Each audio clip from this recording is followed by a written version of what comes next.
झोपड़े के द्वार पर बाप और बेटा दोनों एक बुझे हुए अलाव के सामने चुपचाप बैठे हुए थे और अंदर बेटे की जवान बीवी बुधिया प्रसव वेदना में पछाड़ खा रही थी।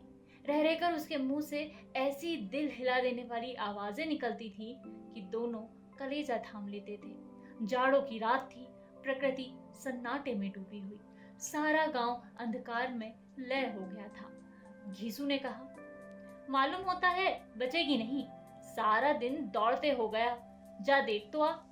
माधव चिढ़कर बोला, मरना ही है तो जल्दी मर क्यों नहीं जाती, देखकर क्या करूं। तू बड़ा बेदर्द है बे, साल भर जिसके साथ सुख चैन से रहा उसी के साथ इतनी बेवफाई। तो मुझसे तो उसका तड़पना और हाथ पांव पटकना नहीं देखा जाता। चमारों का कुनबा था और सारे गांव में बदनाम। यीशु एक दिन काम करता तो 3 दिन आराम करता। माधव इतना कामचोर था कि आध घंटे काम करता तो घंटे भर चिलम पीता, इसलिए उन्हें कहीं मजदूरी नहीं मिलती थी। घर में मुट्ठी भर भी अनाज मौजूद हो तो उनके लिए काम करने की कसम थी।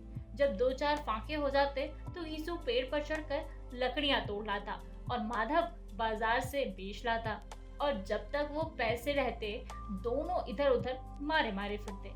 गांव में काम की कमी न थी, किसानों का गांव था, मेहनती आदमी के लिए 50 काम थे, मगर इन दोनों को उसी वक्त बुलाते जब 2 आदमियों से एक का काम पाकर भी संतोष कर लेने के सिवा कोई और कोई चारा ना होता। अगर दोनों साधु होते तो उन्हें संतोष और धैर्य के लिए संयम और नियम की बिल्कुल जरूरत ना होती। यह तो इनकी प्रकृति थी, विचित्र जीवन था इनका। घर में मिट्टी के 2-4 बर्तन के सिवा कोई संपत्ति नहीं, फटे चीथड़ों से अपनी नग्नता को ढांके हुए जिए जाते थे, संसार की चिंताओं से मुक्त, कर्ज से लदे हुए, गालियां भी खाते मार भी खाते, मगर कोई गम नहीं। दीन इतने कि वसूली की बिल्कुल आशा न रहने पर भी लोग इन्हें कुछ ना कुछ कर्ज दे ही देते थे। मटर आलू की फसल में दूसरों के खेतों से मटर या आलू उखाड़ लाते और भून भून कर खा लेते, या 10-5 ऊख उखाड़ लाते और रात को चूसते। घीसू ने इसी आकाश प्रति से 60 साल की उम्र काट दी और माधव भी सपूत बेटे की तरह बाप ही के पद चिन्हों पर चल रहा था, बल्कि उसका नाम और भी उजागर कर रहा था। इस वक्त भी दोनों अलाव के सामने बैठकर आलू भून रहे थे जो कि किसी खेत से खोद लाए थे। घीसू की स्त्री का तो बहुत दिन हुए देहांत हो गया था। माधव का ब्याह पिछले साल हुआ था। जब से यह औरत आई थी उसने इस खानदान में व्यवस्था की नींव डाली थी और इन दोनों बेगैरतों का दोजख भरती रहती थी। जब से वो आई ये दोनों और भी आलसी और आराम तलब हो गए, बल्कि कुछ अकड़ने भी लगे थे। कोई कार्य करने को बुलाता तो निर्बाज्य भाव से दुगनी मजदूरी मांगते। वही औरत आज प्रसव वेदना से मर रही थी और ये दोनों इसी इंतजार में थे कि वो मर जाए तो आराम से सोए। घीसू ने आलू निकालकर छीलते हुए कहा, जाकर देख तो क्या दशा है उसकी, चुड़ैल का फिसाद होगा और क्या। यहाँ तो ओझा भी 1 रुपए मांगता है। माधव को भय था कि वो कोठरी में गया तो घीसू आलूओं का बड़ा भाग साफ कर देगा। बोला, मुझे वहां जाते डर लगता है। डर किस बात का है, मैं तो यहाँ हूँ ही, तो तुम ही जाकर देखो ना। मेरी औरत जब मरी थी तो मैं 3 दिन तक उसके पास से हिला तक नहीं था, और फिर मुझसे लजाएगी कि नहीं। जिसका कभी मुंह नहीं देखा आज उसका उगड़ा हुआ बदन देखूं, उसे तन की भी तो सुध नहीं होगी।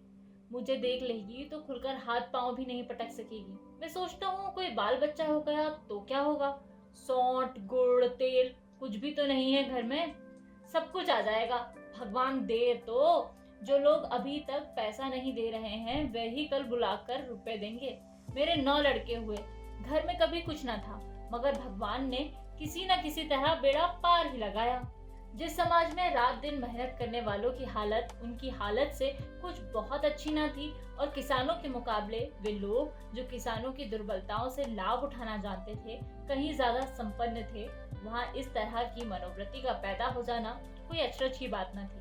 हम तो कहेंगे घीसू किसानों से कहीं ज्यादा विचारवान था और किसानों के विचार शून्य समूह में शामिल होने के बदले बैठकबाजों की कुत्सित मंडली में जा मिला था। हाँ, उसमें यह शक्ति न थी कि बैठकबाजों के नियम और नीति का पालन करता, इसलिए जहाँ उसकी मंडली के और लोग गांव के सरगना और मुखिया बने हुए थे उस पर सारा गांव उंगली उठाता था। फिर भी उसे यह तस्कीन तो थी ही कि अगर वह फटेहाल है तो कम से कम उसे किसानों की सी जी तोड़ मेहनत तो नहीं करनी पड़ती, और उसकी सरलता और निर्भीकता से दूसरे लोग बेजा फायदा तो नहीं उठाते। दोनों आलू निकाल निकाल कर जलते जलते खाने लगे। कल से कुछ नहीं खाया था, इतना सब्र न था कि ठंडा हो जाने दे।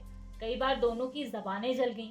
छिल जाने पर आलू का बाहरी हिस्सा जबान, हलक और तालू को जला देता था, और उस अंगारे को मुंह में रखने से ज्यादा खैरियत इसी में थी कि वो अंदर पहुंच जाए। वहाँ उसे ठंडा करने के लिए काफी सामान थे, इसलिए दोनों जल्द जल्द निकल जाते। हालांकि इस कोशिश में उनकी आंखों से आंसू निकल आते। घीसू को उस वक्त ठाकुर की बारात याद आई, जिसमें 20 साल पहले वो गया था।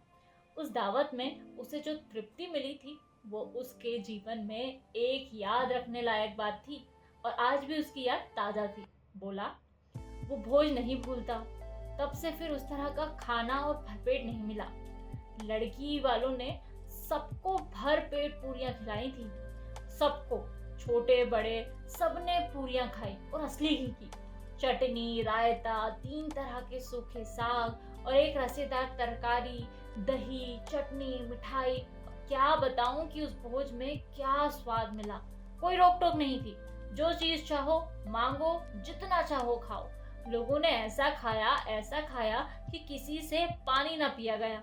मगर परोसने वाले हैं कि पत्तल में गरम गरम गोल गोल सुवासित कचौरियां डाल देते थे।